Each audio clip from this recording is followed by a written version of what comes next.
Почитувани, ви благодарам што сте на Слободен печат. Денеска на меѓународниот ден на ретките болести ќе зборуваме со еден пациент, едно име и презиме, една личност која што е за многумина позната во јавноста, Игор Пехчевски или познат во јавноста како Игор Трикафта. Човекот кој што пред известно време од петни жили се трудеше и бореше да стигне до својот лек со цел страв, бидејќи се работеше за неговиот живот, за животот на сите оние кои што се болни од цистична фиброза, за еден лек кој што значи надеж за нив. Игор веќе една година го имал во раце овој лек Трикафта, кој што и за јавноста стана многу познат од како тој со своите апели, со картоните кои што стана популарен и ја расшири веста и информацијата, апелот и помошта, барањето помош до надлежните. Сега, како е една година од како го користи овој лек? Зборуваме токму со него, ќе го вклучиме Игор Пехчевски од Берово. Добре дојде, Игор, во Слободен печат. Благодарам што те имаме. Благодарам, Александра. Благодарам уште еднаш на поканата, што ме поканивте да гостувам во вашата редакција, да се вклучам и да ги кажам моите позитивни ефекти од примење на лекот Трикафта во поминат период од една година. Да, Игор, како е? Ајде прво, како е во Берово? Дали имаме убав сончев ден денеска? Најпрво да кажам од изутрината, од како станав, се осеќам ептен добро, пошто имаше сонце. Сега е малку облачно, но се трудиме да ја завршиме едноставно работната недела, еве петочки и да го отпочнеме викендот како и сите. Да, таму на чист воздух и на убаво, верувам дека со нетрпение го очекувате викендот. На 29 јануари минатата година со огромна радост соопшти на јавноста дека ја добиваш Трикафтата во рацете. Како е да се живее со лекот? Колку Трикафта ти го промени животот? Едноставно, лично на мене, Трикафта ми го промени едноставно, што можам да кажам, на 29 јануари 2024 јас едноставно како повторно да се родив и повторно едноставно како да заживеав нов живот. Мојот втор живот. Едноставно ми е олеснато дишењето, имам повеќе енергија, апетитот е подобрен. Еве и по мојот физички изглед се исто гледа. Едноставно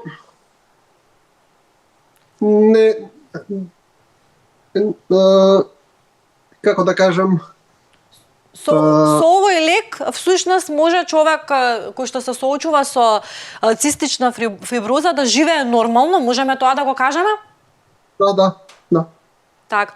Сега, Игор, значи, знаеме дека многу голема врева се крена околу Трикафтата, дека многу тешко вие стигнавте како пациенти до овој лек.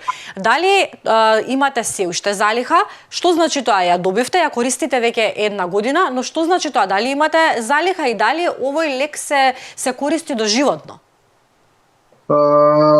Лекот стигнува месец за месец и мислам дека веќе го постигнавме да е константно, да нема прекини во овој лек, што за нас, за сите нас значи живот. И тоа што сакам да истакнам, дека имаме најави дека границата за лекот ќе е во процедура да се симне над 6 години. И сите деца што имаат над 6 години да може да го примаат лекот. И дека буџетот полека се зголемува за сите нас пациенти со цистична фиброза. Така? Тоа е добро да се слушне, бидејќи ова е навистина многу скап лек. Дали може би во меѓувреме, знаеме дека во 2019 година во Америка беше измислен лекот, требаше известно време за да се прифати овде на нашиот пазар. Дали може би во меѓувреме е измислен нов заменски лек, поевтина варијанта или не? Моментално е овој лек трикафта кој за нас сите живот значи и медицината е веќе напредната и уште повеќе ќе се израдуваме за овие што не можат да го примаат лекот, што не им одговара, го немаат генот Делта F508 и се надеваме дека во скоро време и за нив ќе излегне лек. Има и пациенти на кои што не им одговара трикафтата? Да, поред мутацијата не им одговара лекот и се надеваме дека во скоро време ќе излегне и за нив лек. Како изгледа лекувањето со трикафта? Што значи секојдневно се консумира? Може ли да ни објасниш како изгледа начинот на примање на оваа терапија?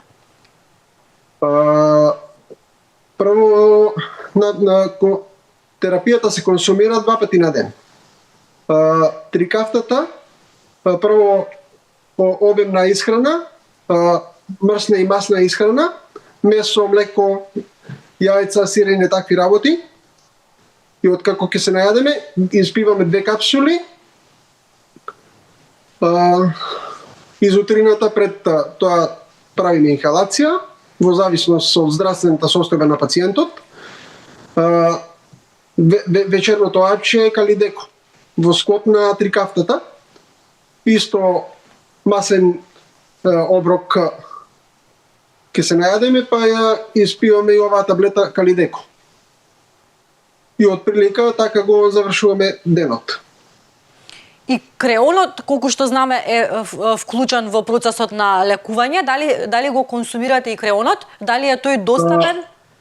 Пред да почнеме со храна, пиеме од 2 до 7 до 8 капсули со оброк. Пред да почнеме да јадеме. И од кога се најадеме, ја пиеме трикафтата. Така. А дали креонот е скап лек? Дали е тој лесно достапен? Креонот плаќаме партиципација. Во процедура беше и тоа во претходните години за да бидеме сите над 26 години да бидеме ослободени од партиципација. Пошто сега плаќаме партиципација 1.000 денари за 8 до 10 кутивчиња. И нема грижи за залихи и на овој лек, како и за трикафтата. Немаме потреба од грижи веќе.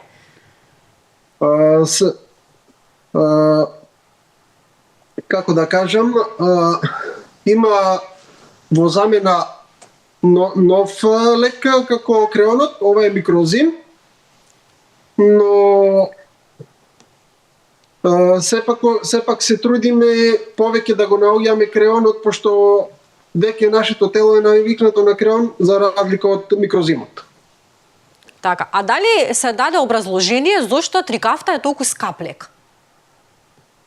Па секоја во врска со цената за секој живот не сме да се мери животот на еден пациент во колку е скап лекот, пошто секој еден пациент ова е човеково право да добие тоа што му следува. Така. И не сме нашиот живот да се пресметува во средства, во парични средства. Одлично кажано. Животот и здравието нема цена. Комплетно се согласувам со вас. И сега, Игор, бидејќи сакам да направиме една успешна приказна, вие сте еден успешен пример токму на денешниот ден, ќе се потсетиме, вашата болест е диагностицирана уште од најрани нозе, односно уште од ваша млада возраст, уште на 2 месеци ви е диагностицирана цистичната фиброза. Ајде да се присетиме како ви изгледаше животот пред да го добиете лекот. Неколку пати завршувавте и во болница. Може ли да направиме една ретроспектива како ви изгледаше животот пред лекот? Животот без лекот, јас со секое будење имаше многу пати кога навечер во 3-4 часот јас се будев со полн со секрет и додека не го искашлав секретот, јас се гушев во него. Немав апетит, килажата беше опадната, скоро на 52 кила. Едноставно животот беше многу страшен без примање на лекот трикафта.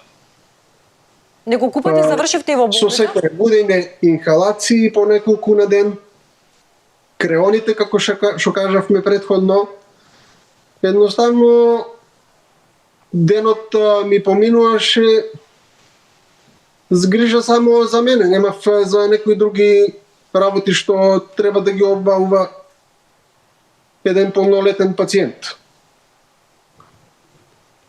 Така. Дополнително ќе споменеме, вие сте еден активист, еден човек кој што го сака велосипедот, ја сака природата, за среќа и живеете во една убава средина во Берово, ја сакате фотографијата, одличен фотограф сте, и сето тоа ви беше спречено поради болеста да можете да го правите. Дали денес успевате да ги правите сите овие работи? Па вака околу велосипедизмот, тоа ми уште од мали нозе.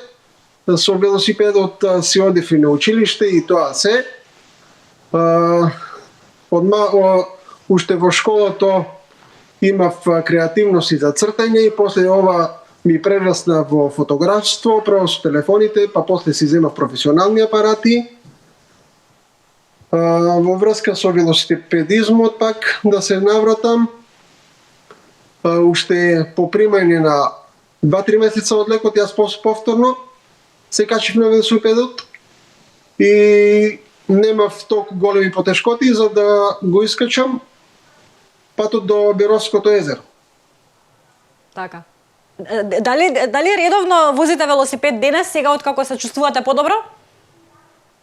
Па не многу често, но пак си го возам, ја одржувам оваа кондиција како и претходно, кога немав толку потешкоти, кога не ми беше влошено толку здравието како во изминатиот период. Да, еден период имавте навистина лоша здравствена состојба, завршивте и во болница неколку пати, тогаш мислам дека бевте и најсилен и покрај тоа што кревок со здравието бевте најсилен и најгласен и станавте препознатлив за јавноста и покрај тоа што имавте многу пати и одредени политички провокации, ве нарекуваа и манекен одредени политичари, не бевте разбрани од општеството, но на крај успеавте да ја постигнете целта. Во едно време дури и лошо бевте хоспитализирани, ќе се навратиме на тој момент. Тешка ли беше борбата за лекот за подобар живот, за живот? Дали беше тешка борбата? Борбата не беше ни малку лесна. Имав разни притисоци, кочници во врска со моето здравие, но колку и да беше тешко, јас не се откажав и сакам да им поречам на сите дека мора, колку и да е тешко, да истраеме во нашата борба и на крајот од денот секогаш мора да излеземе позитивни, колку и да ни е тешка ситуацијата. Да. Ќе се присетиме, ќе дозволите да се присетиме на Благојче Илиевски, една фотографија која што ќе остане врежана во нашите сеќавања, фотографија каде што Благојче е со председателот, тогашниот председател Стево Пендаровски, Благојче кој што борејќи се, барајќи излез за својата здравствена состојба која што беше премногу лоша, барајќи трикафта, за жал до последен момент го загуби животот. Бидејќи не го доби лекот трикафта, дали сте во контакт со останатите пациенти? Колков е бројот на пациенти со цистична фиброза во Македонија? Дали имате некаква комуникација со нив? Најпрви не може да не го сетиме нашиот собореч Благојче. Тој во неговата последна изјава кажуваше дека откажување нема, трикафта за сите и се бореше до последно, ги даваше неговите изјави, беше цврст, не се откажуваше, но за жал се случи што се случи и тој го даде животот за сите нас за да може денеска да функционираме сасвим добро. Да, Игор, дали сите го имаат лекот? Околу 130 пациенти беа, колку што знам, поправете ме доколку грешам, дали сте во контакт со нив, дали сите овие пациенти го имаат лекот трикафта? 140 сме вкупно, 150 не ме држите за збор. Во моментот го земаме лекот околу 70 и нешто. Тоа е бројка што во моментов го имаме генот Делта F508 и како што реков сега во процедура е и е зголемен буџетот, ќе се намали границата за децата на 6 години и тогаш ќе се зголеми бројката за сите да го земат лекот трикалта. Не сите пациенти се така силни и храбри како вас. Верувам дека многумина кои што не го земаат лекот се соочуваат со тоа што сте се соочувале вие претходно. Ќе испратите ли една порака, една надеж до овие луѓе? Што би им упатиле како порака? Како до сега, пораката е од мене, како до сега што бевме сплотени да останеме и понатаму и да не се предаваме, колку и да имаме, колку и бариерите и се тоа да се тешки, да не се откажуваме и дека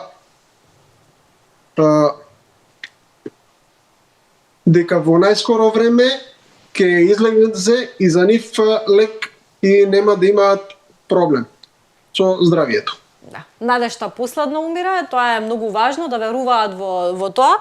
Штом и надлежните се сетиле и се сетиле во буџетот да ја вметнат оваа ставка и да ве планираат вас како пациенти, тоа ме радува што го слушнав. Игор, навистина ми е многу задоволство што имавме прилика да разговараме, што сте во одлична форма, што ни споделивте една успешна приказна на еден пациент со ретка болест. Вие сте и дипломиран оперативен менаџер. Посакувам што поскоро и вработување, знам дека до неудамна баравте вработување, посакувам во следната прилика да ни израдувате и со оваа Благодарим и на вас и уште еднаш сакам вака јавно да се заблагодарам на сите што се вклучија во нашата борба, на вас медиумите, новинарите и сите останати. И благодарам на поканата и поздрав до вашата редакција на Слободен печат. Благодарам, Игор. Беше задоволство што се дружевме. Успешна приказна на денот на ретките болести. Игор Пехчевски, многумина познат човекот кој што се избори за неговиот лек Трикафта. Една успешна, надежна приказна. Вас, почитувани, ќе ве поканам и понатаму да останете на Слободен печат.